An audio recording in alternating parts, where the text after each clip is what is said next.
नमस्कार साथियों, मैं कृष्णा राष्ट्रवादी। इस समय हम आए हुए हैं रूपनाथ, जो कटनी ज़िले के बहरी वन में ये स्थल है। और यहाँ पर सम्राट अशोक का जो एक शांति का जो उपदेश था वो यहाँ पर लिखा हुआ है। और आप देखेंगे भी यहाँ का हम पूरी जगह का आपको दिखाएंगे, दृश्य दिखाएंगे और किस तरीके से ये फेमस है और क्यों फेमस है। और ये जो पुरातत्विक विभाग है उसके अंडर कंट्रोल में आता है। यहाँ पर किसी भी चीज़ों के साथ में कोई छेड़छाड़ नहीं की जा सकती। आगे बोर्ड भी है और पीछे अभी कैमरामैन जी के पीछे भी हम दिखाएंगे कि यहाँ पर जो उपदेश थे, अशोक के द्वारा जो उपदेश दिए गए थे, जो शांति उपदेश थे, वो भी लिखे हुए हैं, उनको भी हम दिखाएंगे। और इस स्थल के बारे में लगभग कितने साल यहाँ पर साल पहले पता चला और इस स्थल का मतलब पुरातत्व विभाग ने कब इसको यहाँ पर अपनाया है इसको? देखिए, अब मैं तो जैसे 40 का हो चुका, जब से हम देखे हैं तो यहाँ इसी तरीके से पाया गया था। ये जाली वगैरह लग गई, ये अभी अभी पुरातत्व विभाग ने लगाया है। चूँकि जो ये शिलालेख है इसके ऊपर जानकारी के अभाव के कारण, चूँकि वो हिंदी में लिखा तो है नहीं, ब्राह्मी लिपि या मगधी लिपि में, हाँ, तो ये भाषा न समझने के कारण क्या लिखा है और जानकारी के अभाव के कारण लोग वाग उसमें बैठते थे और वो धीरे धीरे घिस रहा था जो लिखा हुआ है। इसके कारण कहीं ना कहीं संरक्षण इसका किया गया है। और आप देख लिए ये 3-3 करके 4 लाइन में मतलब 12 खम्भे बने हुए हैं। और ये जो हम देख रहे हैं ये नेचुरल प्रकृति की देन है। ये ऊपर से जो पानी रिस रहा है, ऊपर भी एक कुंड है, फिर ये सेकेंड कुंड है और एक लास्ट में एक कुंड है। कहीं ना कहीं जो आज इतिहास से पता चल रहा है कि जानकारी मिल रही है कि कलिंग के युद्ध के बाद में अशोक सम्राट ने शांति का संदेश दिया, तो आज हम ये देख रहे हैं कि एक शिलालेख ये है। इसका हिंदी रूपांतरण अपन आगे चलेंगे जब इसी को उसमें तो अपन को देखने को मिलेगा। ये निराला है, लेकिन कहीं ना कहीं पुरातत्व विभाग, यह सरकार, इसकी देख रेख ना होने के कारण, कि कुछ कमियां होने के कारण आज ये परिस्थिति उत्पन्न हो गई है। तो मुझे लगता है कि निश्चित तौर पर इतिहास हमारा बहुत पुरातन है और सत्य है और लिखित है। आज हम छेड़छाड़ की पोजीशन में नहीं है, ये शिलालेखों में मिलता है। तो निश्चित तौर पर इसकी खोज की जानी चाहिए। और ना मालूम कहाँ कहाँ ऐसा शिलालेख है। ये जंगल है, जैसे यहाँ अपन, तो निश्चित तौर पर मानना होगा कि कभी भी अशोक सम्राट यहाँ आए या उनके द्वारा ये हस्तलिखित शिलाओं में लिखा गया, इसी तरह ये जंगल है। अभी जहाँ अपन एक बार गए थे कृष्णा जी, वहाँ भी खूब बड़ा हिंदी रूपांतरण लिखा हुआ, लेकिन चूंकि आवागमन के अभाव है, पहाड़ी में लिखा अपन पढ़ नहीं सकते, देख नहीं सकते हैं। तो मुझे लगता है ये बहुत पुरातन है और प्राचीन है। इसकी देखभाल करनी चाहिए और इसको इतिहास के पन्नों में हमें, जैसे शिक्षा नीति है, इसे हमें पढ़ाना चाहिए। तब हम जाके इतिहास के बारे में जानकारी हासिल कर पाएंगे और आने वाली पीढ़ियाँ भी हमारे इस अच्छे इतिहास के बारे में बता सकेंगी। सर, एक सवाल मैं आपसे पूछना चाहता हूँ। एक बार कैमरामैन थोड़ा सा इधर दिखाइए, ये सामने, जैसे ये पूरा मेला लगा हुआ है और काफ़ी दूर दूर से लोग आए हुए हैं। कैमरामैन एक बार दिखाइए कि ये मेला है और इस मेले में लोग काफ़ी दूर दूर से आ रहे हैं। और सामने की तरफ देखेंगे कि एक यहाँ पर सामने एक मंदिर है, उधर वो सीढ़ियों की तरफ एक मंदिर है और एक पीछे भी एक मंदिर है। और आप देखेंगे, एक बार कैमरामैन पूरा दिखा दीजिए, इधर एक और मंदिर। हाँ, ये 2 मंदिर हैं। तो क्या यहाँ पर जो ये लोग आ रहे हैं, जो मेला लगा हुआ है, तो क्या ये जो पुरातत्व विभाग के द्वारा ये जो अशोक के यहाँ पर ये 12 स्तंभ भी बने हुए हैं और अशोक के जो शांति का संदेश था वो भी लिखा हुआ है, क्या इसे देखने के लिए आ रहे हैं या फिर ये दो मंदिर बने हुए हैं या उनके लिए यहाँ पर लोग आ रहे हैं? मुझे तो लगता है हर वर्ष मकर संक्रांति 14 जनवरी से मेला लगता है। बताया ना इसके पहले कि हाँ। इसकी जानकारी के अभाव के कारण, हाँ। जो व्यक्ति जानता है शिलालेख के बारे में, अशोक सम्राट के बारे में, वो व्यक्ति आकर यहाँ के देखता है। इसके बारे में आम लोगों को ये जानकारियाँ उपलब्ध नहीं है। ये तो शिव जी का मंदिर है, ये पार्वती जी का मंदिर है और मेला रूपनाथ धाम के चक्कर में कि रूपनाथ धाम है और हर वर्ष यहाँ मेला लगता है। तो निश्चित तौर पर मुझे लगता है कि ये मेला देखने के लिए और मंदिर, इनकी जानकारी का अभाव है।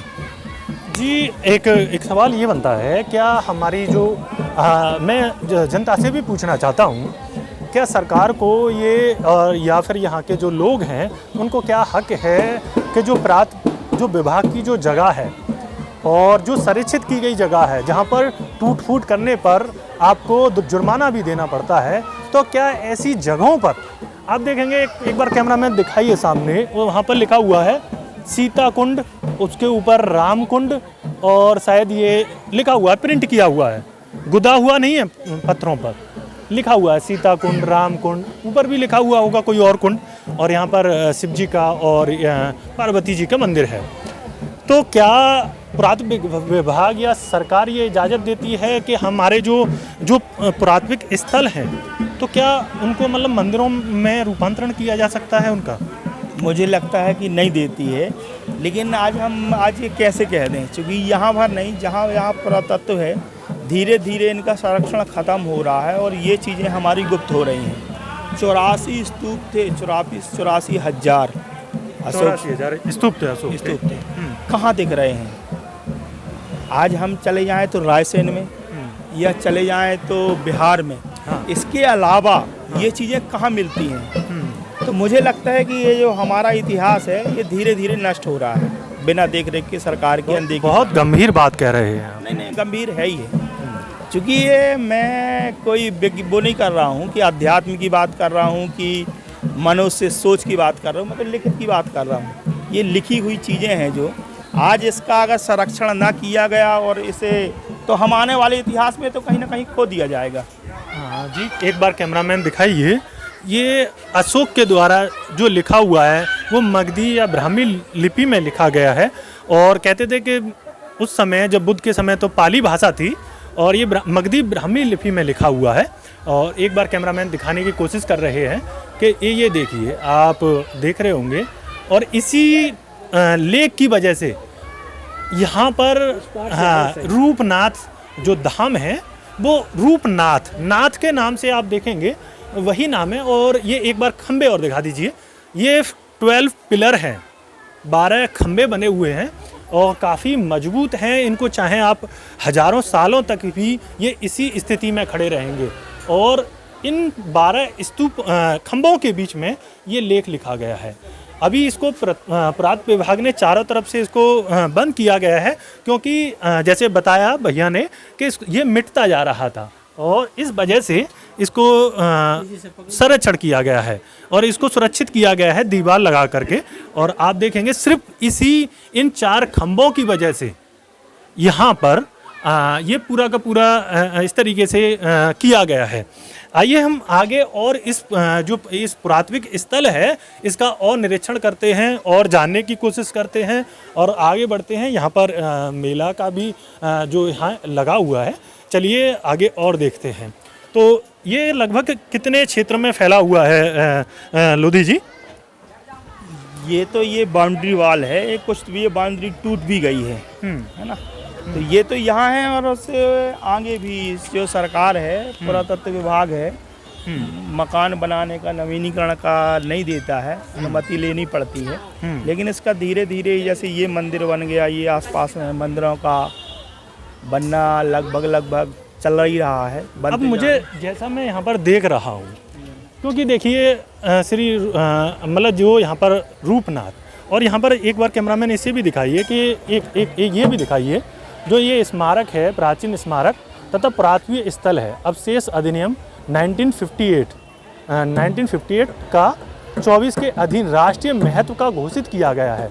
जो कोई इस स्मारक को नष्ट करता है या हटाता है या हानि पहुंचाता है या बदलता है या विकृत करता है, जोखिम में डालता है अथवा इसका दुरुपयोग करता है तो उसे कारावास का दंड भोगना पड़ेगा, जिसकी अवधि 3 मास तक बढ़ाई जा सकती है अथवा अर्थदंड भी दिया जा सकता है 5,000 रुपये।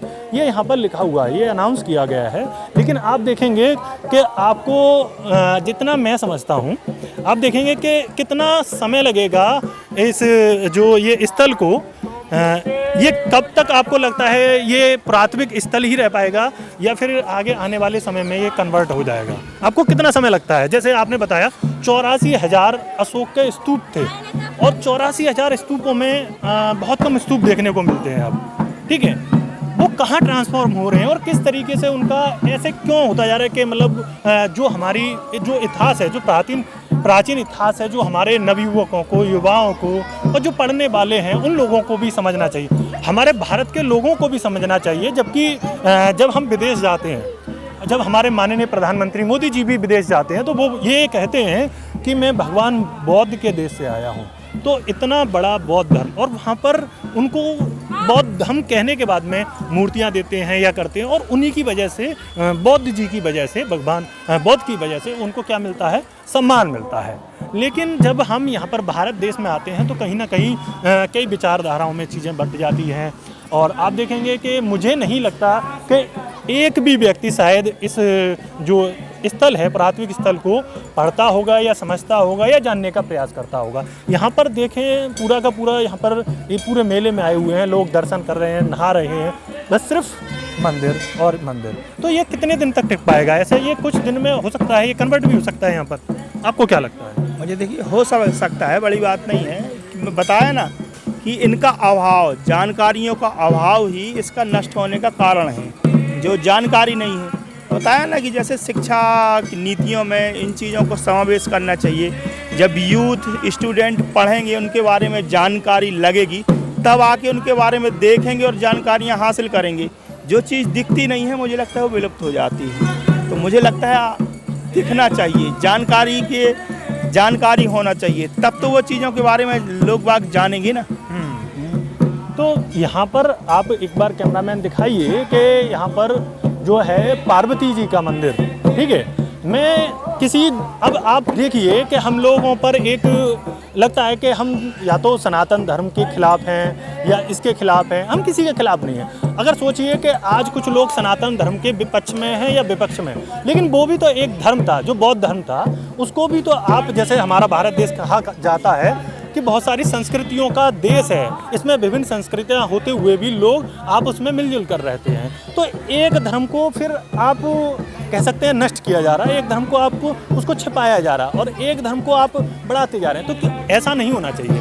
आप सनातन के लिए अलग से व्यवस्था कीजिए, जो हमारा बौद्ध धर्म है उसको भी अलग से संरक्षित करने की आवश्यकता है। और सबसे जो विशेष बात है, जो इतिहास की बातें हैं और जो इतिहास की चीज़ें हैं, जो प्राथमिक चीज़ें हैं, उनको तो नष्ट होने से हमें बचाना ही चाहिए। और कहीं ऐसा ना हो कि धीरे धीरे जब सीता कुंड और राम कुंड या इस तरीके से ये कुंड बन सकते हैं, और आप सामने अभी हमने दिखाया भी कि ये इनका रूप परिवर्तित किया जा रहा है, तो मुझे नहीं लगता कि आने वाली जो पीढ़ी होगी, जैसे हम लोगों के बच्चे होंगे, तो शायद यहाँ पर इन चीज़ों के बारे में ना जानकर ये जैसे अब मानो सामने रूपनाथ मंदिर का क्या नाम है उधर?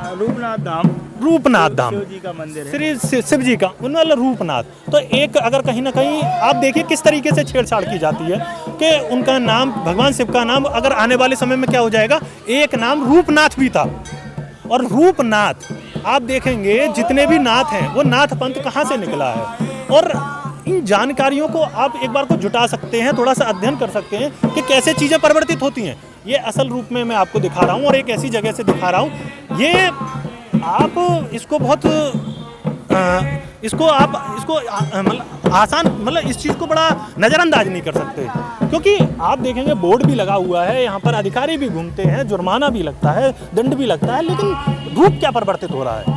हम मतलब एक संस्कृति को कैसे दबाया और कैसे उसको ख़त्म किया जा रहा है, और एक संस्कृति को कैसे अगर और इसी चीज़ पर लोगों को क्या कहते हैं, लोगों की भावना आहत हो जाती है। लेकिन भावना आहत क्यों हो रही है, पहले आपको जानना चाहिए ना। आप देखिए कि बिल्कुल लगा हुआ है नोटिस, गवर्नमेंट का बोर्ड लगा हुआ है, ये मेरा नहीं है, गवर्नमेंट का बोर्ड लगा हुआ है, 12 स्तंभ बने हुए हैं, उसके अंदर ब्राह्मी लिपि में, मगधी भाषा में है, वहाँ पर अशोक का लेख लिखा हुआ है, और उसी के सामने आप देखेंगे। और ये बहुत बड़ी बात हो जाती है मध्य प्रदेश के लिए और उत्तर प्रदेश के लिए, हिंदी भाषी जो क्षेत्र हैं उनके लिए बहुत बड़ी बात हो जाती है कि किस तरीके से हम संस्कृति को आगे बढ़ा रहे हैं। तो एक संस्कृति को तो हम नष्ट कर रहे हैं और दूसरी संस्कृति को लेकर आ रहे हैं, और जो नवयुवक है वो सिर्फ कहीं ना कहीं के हमारा धर्म श्रेष्ठ है, हमारा धर्म श्रेष्ठ, उस पर लगा रहता है और उस पर ही डिबेट होती रहती है। अब मुझे नहीं लगता कि आने वाले शायद 20 वर्षों में या 30 वर्षों में या 40 वर्षों में यहाँ का पूरी तरह से रूप बदला जा सकता है। कोई परियोजना आएगी और कुछ सी परियोजना में हो सकता है कि इधर ये चीज़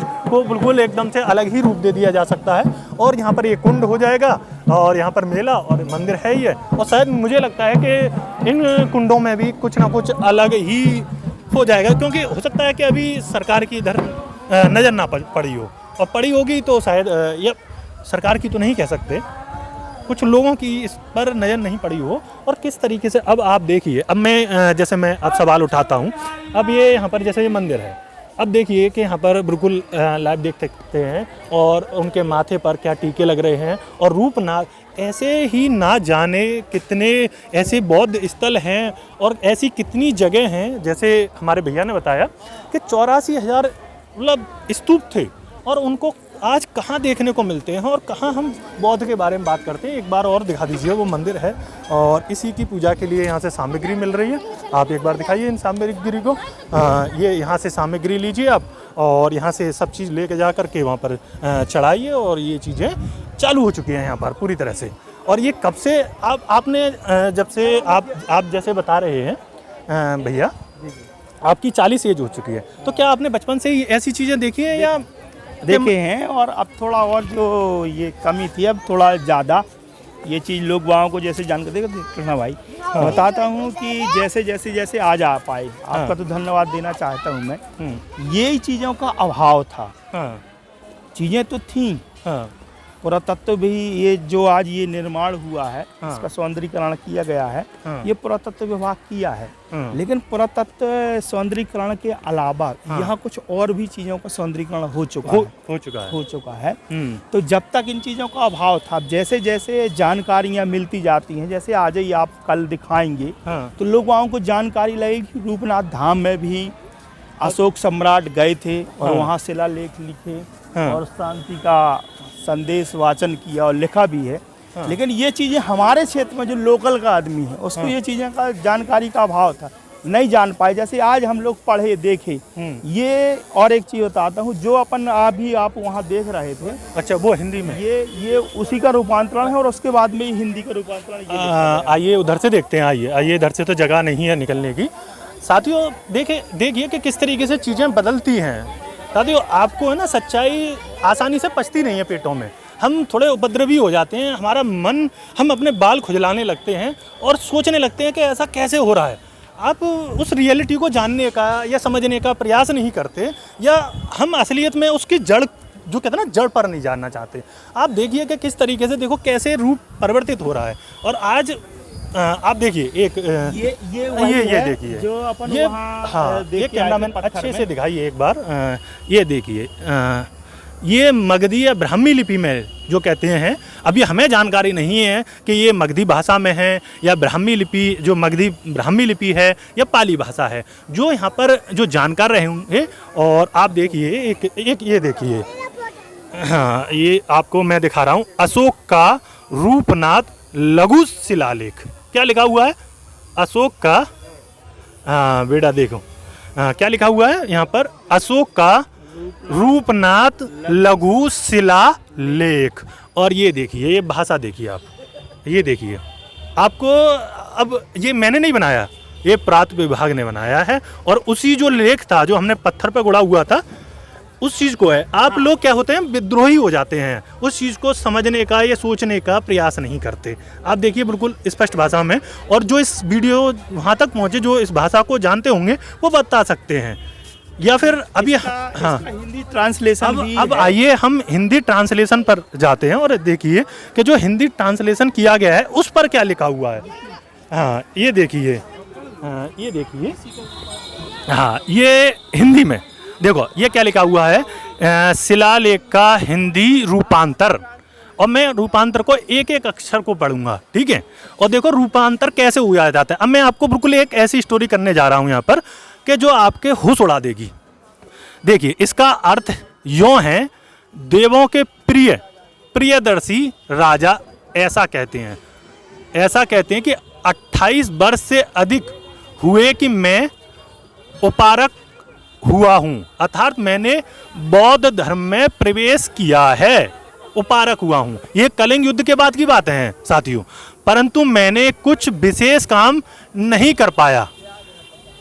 प्राय 1 वर्ष से अधिक हुआ होगा मैंने संघ में प्रवेश किया है और उत्तम रूप से कार्य किया है। इस बीच जम्बूद्वीप से जो देवता अप्रचलित हो गए थे उनको मैंने प्रचलित कर दिया, अर्थात अपने धर्म में ग्रहण कर लिया। यह परिश्रम का फल है, प्रभुता से प्राप्त नहीं हो सकता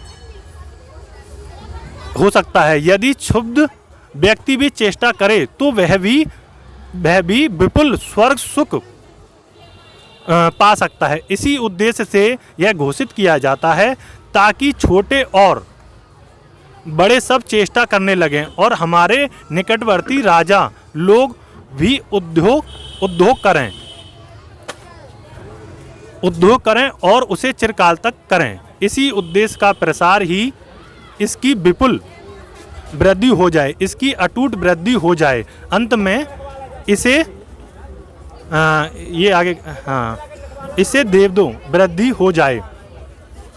शिला स्तंभ यही बात पर्वत पर लिखाई जाए, यही बात पर्वतों पर लिखाई जाए।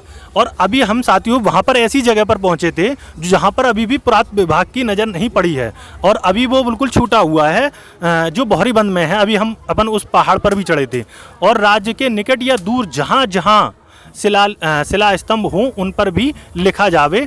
हमारे प्रवास के 256वें दिन इस आदेश की घोषणा की गई। यह शिलालेख सन ईस्वी से 232 वर्ष पूर्व का है। अब साथियों देखिए, और अब देखिए, अब मैं आपको बिल्कुल सच्चाई दिखा रहा हूँ। आपने उधर क्या देखा था? आपने देखा उधर सबसे पहले अशोक स्तंभ और 12 और उस पर लिखा हुआ था। उसके बाद में आपने देखा ये स्तंभ, जो वो ही चीज़ लिखी हुई थी, अशोक का रूपनाथ लघु, एक सेकंड भाई, अशोक का रूपनाथ लघु शिलालेख। अब देखिए इसका परिवर्तित रूप कहाँ गया, आप देखना बिल्कुल, इसका परिवर्तित रूप गया यहाँ पर हिंदी में। और अब मैं आपको दिखाता हूँ इसका परिवर्तित रूप। अब आप चाहें मुझे आज के बाद में हो सकता है आप विद्रोही हो जाएं, ये है परिवर्तित रूप, ये परिवर्तित रूप। ये देखिए रूपनाथ पावन धाम, बम भोले हो गया। ये इस तरीके से होता है और पूरे देश में हो रहा है। और ये आप आज से आज हो सकता है आप मुझे सनातनी न माने और कुछ और मानने लग जाएं, मैं आपको बिल्कुल उस तरीके से उस चीज़ों को दिखा रहा हूँ। ये है परिवर्तित रूप। हिंदी के बाद में क्या परिवर्तित रूप हुआ, ये देखिए, ये श्रद्धालु जा रहे हैं, ये देखिए। बाबा यहाँ के बारे में बताइए थोड़ा सा। ये रूपनाथ बहुत प्राचीन स्थान है और ये अशोक जो सम्राट रहे उनका शिलालेख है और बहुत प्राचीन स्थान है भोलेनाथ जी का। और यहाँ के जो शंकर जी भोलेनाथ जी है ना, तो बांधकपुर गए थे यहाँ से, तो ऐसा बताया जाता है। ऐसा बताया। और हमारा आश्रम, हम परमहंस आश्रम से हैं और हमारा परमहंस आश्रम लमेटा घाट, तो हमारा गुरु आश्रम है। और हमारा आश्रम यहाँ है ऊपर, रूपनाथ के ऊपर परमहंस आश्रम है। अच्छा, ऊपर परमहंस आश्रम है। और हम यहाँ पे अखंड मानस करा रहे हैं श्रावण से। श्रावण रामचरितमानस, हाँ, अखंड पाठ 108 पाठ हो चुके हैं। 108 का लक्ष्य है यहाँ। जैसे इस स्थल के बाद में आपने बताया ये अशोक स्तंभ है, अशोक के जो पीछे शिलालेख। अच्छा, जो रूपनाथ नाम भोलेनाथ का था या किन का था? ये रूप भगवान बनाए थे, विष्णु भगवान। ये जो वो थे भस्मासुर थे, भगवान शंकर से वरदान प्राप्त कर लिए थे भस्म कंगन। तो वो भस्म कंगन जिसके सर पे हाथ रखते थे तो भस्म हो जाता था।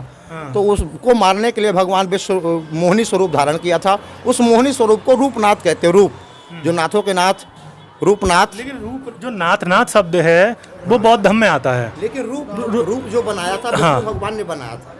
भस्मासुर के कारण मोहिनी स्वरूप बनाया था। लेकिन नाथ शब्द आता है, वो एक नाथ पंथ चल आया था गौतम बुद्ध का, जिन्होंने अशोक ने भी बौद्ध धर्म का प्रचार किया था। इस वजह से उन्होंने अपने शब्द, जो ब्राह्मी लिपि है, मगधी जो लिपि है, उसमें लिखा हुआ है उनका शांति का। तो फिर कैसे शिव जी का नाम रमानाथ, जहाँ राजा विष्णु भगवान का एक नाम है रमानाथ, रमापति, रमापति, रमानाथ, तो इसलिए नाथ कहते हैं। तो वो रूप बनाते हैं, रूप नाना प्रकार के रूप बनाए हैं तो समय समय पे, इसलिए उनको रूपनाथ कहते हैं और उन्हीं के वो इष्ट हैं। अच्छा, अब वो रूपनाथ। अच्छा, एक बात बताइए, क्या ये जो पूरा क्षेत्र ये जो पूरा जगह है, ये पुरातत्व विभाग के द्वारा संरक्षित किया गया है, तो उस पुरातत्व जो विभाग के द्वारा संरक्षित की गई जगह पर क्या हम मंदिर बना सकते हैं? ये तो प्राचीन में जैसा भी अनुमति मिल गई हो, ये हमें पता ये तो 2004 में बना हुआ है। हाँ, तो उस समय हम यहाँ नहीं थे। अच्छा, उस समय हमारा आश्रम नहीं था, आगमन नहीं हुआ था हमारा। अच्छा बाबा, एक और इस समय वर्तमान में बहुत ज़्यादा टिप्पणी चल रही है कि ये है ढोल गवार, शूद्र, पशु और नारी, ये सब ताड़ना के अधिकारी। इसका अर्थ थोड़ा सा हम जानना चाहते हैं, आपके क्या है इसका? ताड़ना का अर्थ होता है समझना, हाँ। समझाना। जैसे कोई अब ढोल को पीटेगा हाँ, तो जो सुर ताल से न बजाएगा तो अच्छा कैसे लगेगा? तो पीटने के लिए नहीं, ताड़ना का मतलब उसका जो गुण है, विशेषज्ञ है। हाँ, तो ताड़ना का एक अर्थ होता है विशेषज्ञ। हाँ, पशु को कैसे बैठाना है, जैसे मान लो कोई गाय लगती है, उसको कैसे लगाना है, पुचकार के लगाओगे तो ज्यादा दूध देगी, एक लठ मारोगे तो और बिचक जाएगी। हाँ, तो पुचकारना, हाँ। उसको माने अपने ढंग से। तो ताड़ना का अर्थ मारना नहीं होता, अच्छा, अच्छा। ताड़ना का अर्थ होता है कि अपने अनुकूल उसको ढाल लेना। ये जो शब्द है वो शूद्रों के लिए क्यों यूज किया गया? सभी शूद्र हैं, जन्म से सभी शूद्र हैं। हाँ, जन्मने जाए तो वेद में श्लोक लिखा, साम वेद का श्लोक है, हाँ। जन्मने जाए तो शूद्रो संस्कारा दुज उच्चते वेदाध्यायी भवेत विप्र ब्रह्मजानेति ब्राह्मणा। जन्म से सभी शूद्र हैं, फिर उनको संस्कार से वो दुज बनता है। फिर कैसे फिर उनको अलग अलग कर दिया जाता है? ये सब समाज की प्रक्रिया है, इसलिए जो समाज से निकल जाते हैं उसको सत्पुरुष कहते हैं, संत कहते हैं। हाँ, आपने- तो से संत की परिभाषा बता आपने रहे हैं। सत्य कहा कि बचपन से सब शूद्र होते हैं, फिर कैसे वर्गों में बढ़ जाते हैं कि कोई ब्राह्मण हो जाता है, कोई क्षत्रिय हो जाता है, कोई वैश्य हो जाता है, और जो पैरों से पैदा होता है वो शूद्र हो जाता है? ऐसा नहीं, कोई पैरों से पैदा ही नहीं हुआ, पैदा सब वहीं से हुई है, भाग से, हाँ। भगवती से, मतलब भगवती के अंश से, मतलब भग माने। मनुस्मृति कहती है कि जो ब्रह्मा के मुख से पैदा हुआ वो ब्राह्मण है, और जो उनके जो भुजबल से पैदा हुआ, जो भुजाओं से, वो क्षत्रिय है, और जो जंघाओं से पैदा हुआ वैश्य है, और जो पैरों से पैदा हुआ वो शूद्र है। ये बाहरी भौतिक मान्यता है, न कि पुराण नहीं। हाँ। स्मृतियाँ मनु जी नहीं लिखे, उनके जो बाद में वो हुए हैं, जो मनु को समझ नहीं पाए अच्छे से, हाँ। मनु जी स्मृति नहीं लिखे। ऐसा भी तो हो सकता है जैसे अब मनु की बात बता रहे हैं, मनु का थोड़े से चैप्टर बता रहे हैं रामायण से। मनु को विषय, बड़े बहुत सम्राट थे, राजा थे, उनके मन में विषय वो विचार उठा कि होए न विषय विराग भवन बसत भा चौथपन, हृदय बहुत दुख लाग जन्म गया हो हरि भजन बिन। उनको पता था कि ब्रह्मा विष्णु शंभु भगवाना उपजहि जासु अंश ते नाना। राजा मनु किसको पूछते थे, बात समझिए, उनके इष्ट कौन थे? ब्रह्मा विष्णु शंभु भगवाना उपजहि जासु अंश ते नाना।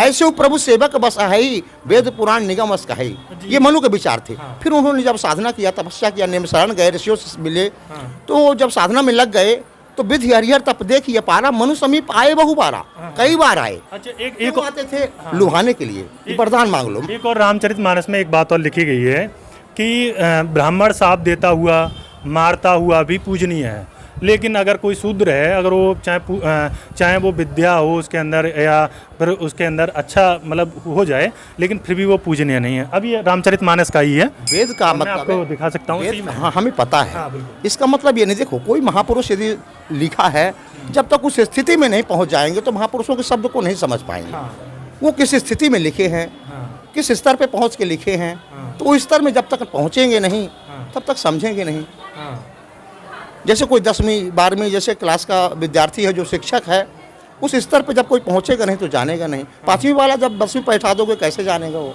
हाँ, तो ये समझ लीजिए, प्राइमरी के विद्यार्थी अगर इन महापुरुषों के वाणी को समझने लगे, उसमें यह भी लिखा है कि ब्रह्म ज्ञान भी नर और नारी करें न दूसर बात, हाँ, पैकौड़ी लाग विप्र लोभवश करें विप्र गुरुघात। हाँ। ये लेकिन ऐसा क्यों है कि आप देखेंगे पूरे भारतवर्ष में जितनी भी बात की जाए, आपने बहुत एक बात सत्य कही कि बचपन से सभी शूद्र होते हैं, लेकिन कोई भी अगर शूद्र में देखा जाए कि कितने ऐसे पूरे भारतवर्ष में मंदिर हैं जहाँ पर कोई अलग जाति का बैठा है, ब्राह्मणों को छोड़ के। ऐसा क्यों है कि वो बचपन से ही उनको मतलब पूजनीय क्यों बना दिया गया? जबकि आपने बताया कि जैसे शूद्र जो होता है वो बचपन से सभी शूद्र होते हैं, उसके बाद में क्या होता है, ज्ञान के हिसाब से कोई ब्राह्मण बन जाता है, जो जिसके अंदर शौर्य वगैरह होता है वो क्षत्रिय बन जाता है, जो वैसा कार्य के हिसाब से अलग हो जाता है। तो ऐसा क्यों है कि हर जगह पर, अगर आप यहीं पर बात करें इसमें, अगर इस मंदिर में ही, चलो अब मैं कहीं नहीं जाता, इस मंदिर में कितने ऐसे हैं जो शूद्र हैं, या मतलब जो मतलब SC ST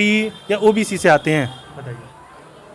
आप कौन है, आपका अपना परिचय बताइए। हमारा तो जन्म वैसे ब्राह्मण कुल का है, परंतु हम परमहंस आश्रम से हैं, हमारे पास तो सभी बैठते हैं। नहीं, बैठने वाली बिल्कुल बात आपने बिल्कुल सही कही। हमें कोई भेद नहीं है। हाँ, अब एक बात बताइए, जो दूसरे जो रूपनाथ मंदिर है उसमें कौन बैठे हैं, उनका नाम बताइए। वो भी एक पंडित जी ही है, पुजारी हैं। और वो जो तीसरा मंदिर है जो पार्वती वाला, उसमें कौन बैठे हैं? वो वही पूजा करते हैं, पूरे सभी मंदिरों के पुजारी वही हैं असल पे। तो यही मैं जानना चाह रहा हूँ आपसे, पूरे भारतवर्ष में ही ऐसा कोई परंपरा बन गई है। हाँ। ये कई वर्षों से ये अपना वो जीविका बना ली है। ये मंदिर एक उनका उद्योग का साधन बन गया है, जीविका का साधन बन गया है। इसके कारण ये विडंबना तैयार है, ना कि वो ब्राह्मणत्व का अर्थ समझते। हाँ। उनको ये पता नहीं है कि ब्राह्मणत्व का अर्थ क्या है, क्षत्रिय का अर्थ क्या है। हाँ। ये आध्यात्मिक विषय है। यही समाज से वो समाज के बन जाते हैं, समाज में वो द्वंद्व होता है। हाँ। समाज से जब दायरे से जब बाहर उठेंगे, निकलेंगे, वही साधुता है। आप जहाँ बैठे हैं ये सत्संग है। यही मैं जानना चाह रहा हूँ। करेंगे तभी बुद्धि विचार बढ़ेगा उनको, तब पता चलेगा कि हम तो पहले मनुष्य हैं। बड़े भाग मानुष तन पावा, सुर दुर्लभ सद्गंथन गावा। वो अपने को मनुष्य नहीं समझते। वो कहाँ से मनुष्य समझ। आपने जैसे एक जीविका की जैसे बात की कि जीविका की, देखो आप ये चार वर्ण आप बताए ना। अब भगवान इस श्लोक गीता में कहते हैं, भगवान अर्जुन को बताते हैं, अर्जुन चतुर्वर्ण्यम मया श्रेष्ठम गुण कर्म विभाग सहा।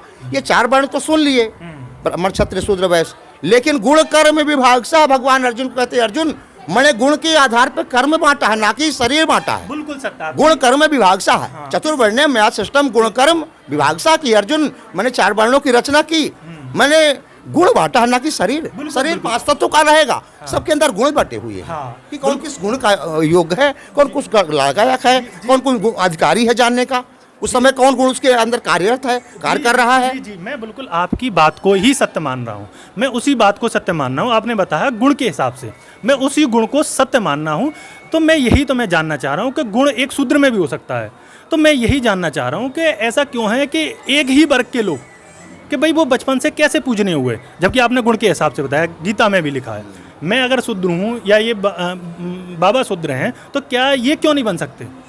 सिर्फ विचारों को बदलना है, बन सकते हैं।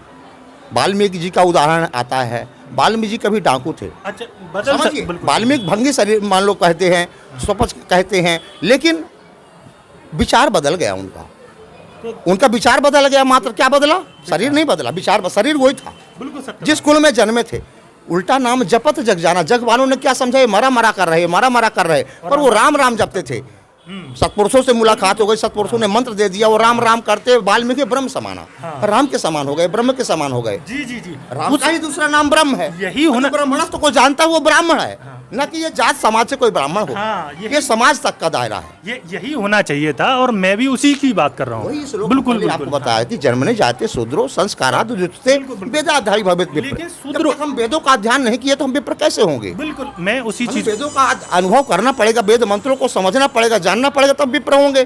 फिर ब्राह्मण तो यदि पाना है तो ब्रह्म को जानना पड़ेगा।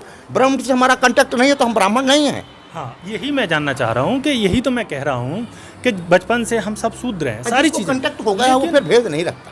तो नहीं, बिल्कुल वो कहता है श्री राम में सब जग जानी। तो ये जो कांटेक्ट होता है, जो आप कह रहे हैं ब्रह्म से जो कांटेक्ट होता है, क्या वो ब्राह्मणों का ही हो सकता है? ना ना ना, किसी का भी हो सकता है। रविदास जी का भी था। हाँ, रविदास का था, कबीर का था। मन चंगा तो कठौती में गंगा। हाँ, बिल्कुल बिल्कुल, रविदास का था, तुलसीदास का था, उनका। ये शंकर जी की आप बात कर रहे थे, इनके लिए श्लोक लिखा मानस में, वंदे भवानी शंकर श्रद्धा विश्वास रूपण। भवानी शंकर कौन है? श्रद्धा और विश्वास के रूप हैं। अब श्रद्धा विश्वास कोई बाजार में तो मिलती नहीं, अंदर होती है। कहाँ होती है श्रद्धा और विश्वास? जब तक श्रद्धा और विश्वास नहीं होगा तो जो परमात्मा है, परब्रह्म है, परम पिता है, ईश्वर है, ब्रह्म है, वो पहचान में नहीं आते। उसके लिए श्रद्धा और प्रेम को विश्वास की जरूरत है, वो अंदर है। नित्य युग धर्म हो ही सबके रे, हृदय राम माया के प्रेरे। ये माया का चक्कर है। लेकिन मैं एक और सवाल पूछना चाहता हूँ कि जैसे आप देखे जाएंगे, तुलसीदास हमेशा विवादों में रहते हैं कुछ पंक्तियों को लेकर के, जैसे ये शूद्र पशु आप ताड़ना, ऐसा भी होता है ब्राह्मण पुरोहित और पुजारी ये सब ताड़ना के अधिकारी। तो कहीं ना कहीं ये भी तो हो सकता है ब्राह्मण पुरोहित और पुजारी, तो उनके लिए भी भगवान लिखे हैं। यहाँ काहू न कोई सुख दुख कर दाता, यहाँ कोई सुखी या दुखी करने वाला नहीं है। निज कृतकर्म भोग सब भ्राता। यहाँ अपने कर्तव्यों का परिणाम है। जो जस करे तस फल चाखा, कर्म प्रधान विश्व पर राखा। तो जो जैसा करेगा उसका परिणाम उसको भोगना पड़ेगा। ये जो कुत्ता योनि बनी है, पशु योनि बनी है, पक्षी योनि बनी है, कौन बनते हैं? जो जीवन भर कहते हैं छूना नहीं धर्म नष्ट हो जाएगा, छूना नहीं धर्म नष्ट, उनको ही तो कुत्ता बनना पड़ता है। नहीं, छूना नहीं, एक समझना क्यों? कुत्ता योनि बनने के बाद उसका भ्रम खत्म हो जाता है। वो कोई भी जात कराएगा उसको तो टुकड़ा से मतलब है, पर जब तक वो अपने को समझ रहा कि मैं फलाने हूँ तो भेद भरा रहेगा।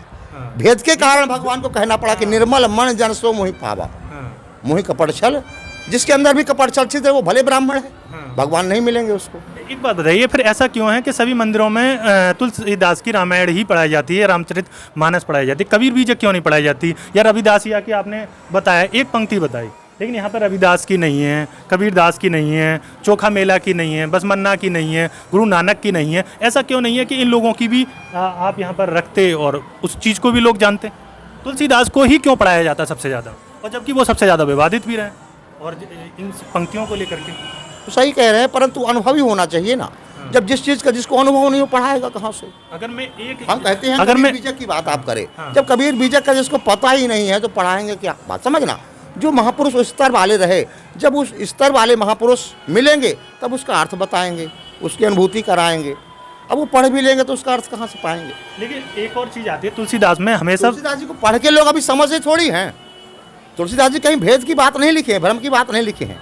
उन्होंने अपने आप को कहते हैं कि यतिमंत। इस समय पूरे देश में इस समय उबाल है सबसे ज़्यादा तुलसीदास, और तुलसीदास उनको दुबे लिखते हैं, तुलसीदास दुबे को लेकर इस समय काफ़ी पूरे देश में विवाद चल रहा है। तुलसीदास हैं, अभी आपने बिहार में भी अभी परिवार, हम कहते हैं वो किसी परिवार के रहे होंगे, पर अपने लिए वो कभी दुबे नहीं लिखे।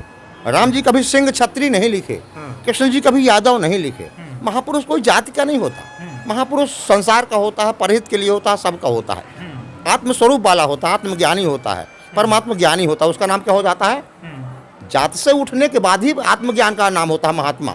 आत्मा आपके अंदर भी है, पर जिसने उस आत्मा का अवलोकन करते हैं, दिग्दर्शन करते हैं, उसका अनुभूति करते हैं, उसको महात्मा कहते हैं। महान आत्मा आपके अंदर भी है, चाहे कोई शूद्र रहे, चाहे कोई क्षत्रिय रहे, चाहे कोई ब्राह्मण रहे। बस एक आखिरी सवाल, जैसे हमने देखा अशोक स्तंभ गए हम, 12 स्तंभ थे उनकी जो ब्राह्मी लिपि में या मगधी लिपि में बातें लिख रही थी। उसके बाद में हम आए, पूरा मेला दिखाया, और ज़्यादातर जो श्रद्धालु हैं आप देख रहे होंगे सबसे ज़्यादा उन्हीं को देखने आ रहे हैं। इसके बाद में हम यहाँ पर आए, नीचे ही आपने उसी शब्द को ब्राह्मी जो मगधी लिपि है या पाली भाषा है, मुझे तो इतना ज्ञान नहीं उस चीज़ का, उसके बाद में हिंदी में लिखा हुआ है, उनका साफ लिखा हुआ है, अशोक का ही जो रूपनाथ लिखा हुआ है उन्हीं के बारे में लिखा हुआ है। तो मुझे जो दिखाई दिया कि उसके बाद में यहाँ पर जितने लोग हैं, आप भी हैं या पूरा मेला जाना, तो ये कितने लोग हैं जो अशोक को जानने आए हैं, या फिर उसका रूप परिवर्तित होते हुए कहीं ऐसा तो नहीं पहले 12 स्तंभ बने, फिर उसके बाद में 2 मंदिर बने, मंदिर बनने के बाद में वो कुंड है, आपने जैसे सीता कुंड और राम कुंड बना दिए, जबकि यहाँ पर पुरातत्व विभाग का बिल्कुल नोटिस बोर्ड लगा हुआ है कि ये पुरातत्व विभाग की ज़मीन है, यहाँ पर राम सीता का कोई वो नहीं है। शंकर भगवान की बात कर रहे हैं हम। इसके बाद में हम आगे बढ़ते हैं, ये तीसरा लेक यहाँ पर लिखा हुआ है, इसके बराबर में 2004 का बना हुआ है मंदिर। तो कहीं ना कहीं रूपनाथ, तो कहीं ऐसा तो नहीं अशोक स्तंभ को उठा के फिर मंदिर से उठा?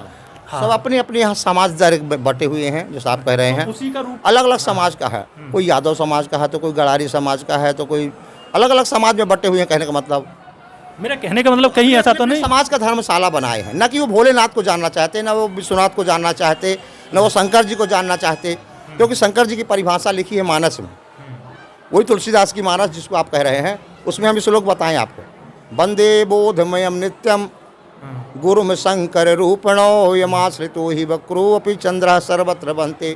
वंदे बोधमयम नित्यम गुरु में शंकर रूपणम। शंकर जी कौन है? जो सदगुरु हैं, सदगुरु का स्वरूप ही शंकर का स्वरूप है। इस श्लोक भगवान का तो सदगुरु का रूप है। कौन कह रहे हैं? तुलसीदास जी में मानस में लिखा इस श्लोक उन्होंने। शंकर भगवान पे हमारी बात, उस श्लोक का अर्थ जानते ही नहीं, तो भटक रहे। कहाँ भटक रहे? मैं ये कहता हूँ शंकर भगवान वाकई में ही पूजनीय हैं। आप देखेंगे सदगुरु चला रहे हैं और उनका बहुत बड़ा उन्होंने मंदिर भी बनवाया है साउथ में, और बहुत अच्छा कार्यक्रम भी होता है और काफ़ी ध्यान पर इन सारी चीज़ों पर वो करते हैं।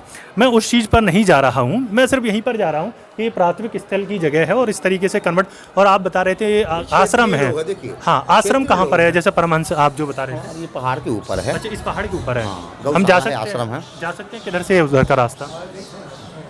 अभी जा सकते हैं उधर? हाँ हाँ जा सकते हैं। चलिए साथियों, हम उधर चलते हैं ऊपर की।